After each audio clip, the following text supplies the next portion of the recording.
மாவட்ட திமுக மாணவர் அணி துணை அமைப்பாளர் பூண்டு கேசவன் மாடு ஒரு தங்க நாணயம்.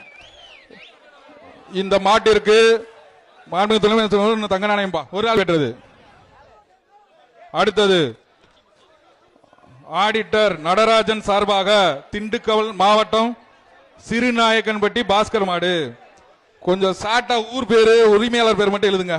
நாயக்கன்பட்டி பாஸ்கர் மாடு. இப்படி ஒரு ஆள், இந்த மாட்டுக்கு ஒரு ஆள் பிடிப்பா. அழகா பிடிச்சு போயிருக்கலாம்ல. காலை வெற்றி உரிமையாளர் தங்க நாணயத்தை வாங்கிக்கங்க. மணிமாறன் மாடு. மாடு மாடு ஏய் மாட நல்லா சீக்கிரம் தயவுசெய்து இந்த மாட்டின் வேலை கொஞ்சம் வேகமா, ஏன்னா நிறைய காலம் கலட்ட வேண்டி இருக்கு. எந்த காலம் நிப்பாட்டாதீங்க தயவுசெய்து. அடுத்த மாடு டக்கு டக்கு டக்கு டக்குன்னு கலட்டி விடுங்க. Very good very good super.